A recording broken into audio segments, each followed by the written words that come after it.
Halo co-friends, jika menemukan soal seperti ini, maka rumus dan konsep yang harus kita ketahui adalah konsep mengenai mesin Carnot, di mana diketahui di soal sebuah mesin kalor Carnot beroperasi di antara reservoir bersuhu 527 derajat Celcius dan 27 derajat Celcius.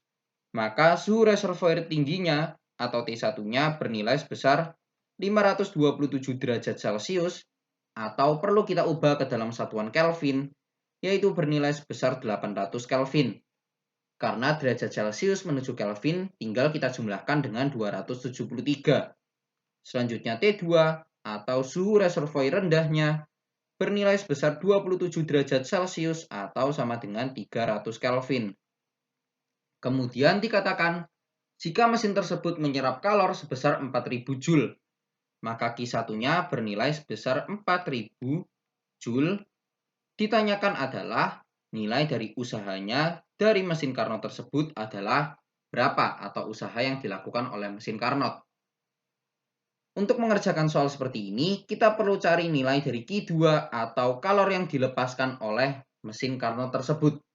Menggunakan di sini karena pada soal adalah mesin Carnot, maka kita bisa menggunakan konsep mengenai siklus Carnot, di mana akan berlaku rumus yaitu nilai dari Q2 dibagikan dengan Q1 akan sama dengan T2 dibagikan dengan T1, di mana Q2 adalah kalor yang dilepaskan pada reservoir suhu rendah, Q1 adalah kalor yang diterima pada reservoir suhu tinggi, T2 adalah suhu reservoir rendahnya, dan T1 adalah suhu reservoir tingginya.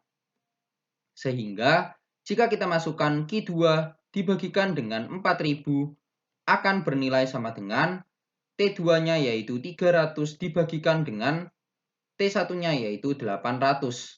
Maka jika kita sederhanakan di sini kita dapatkan 5. Maka nilai dari Q2-nya akan bernilai sama dengan 1500. Jangan lupa satuannya adalah Joule.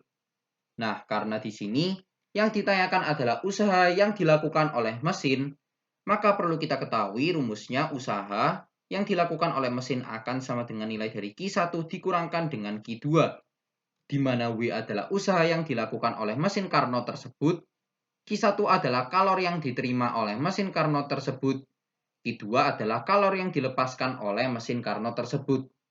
Sehingga di sini kita masukkan 4000 dikurangkan dengan 1500 akan menghasilkan nilai sama dengan 2500, jangan lupa satuannya Joule. Maka bisa kita simpulkan bahwa pilihan jawaban yang paling tepat untuk pertanyaan ini ada pada pilihan jawaban A, yaitu bernilai sebesar 2500, satuannya adalah Joule ya. Sampai bertemu di soal-soal selanjutnya.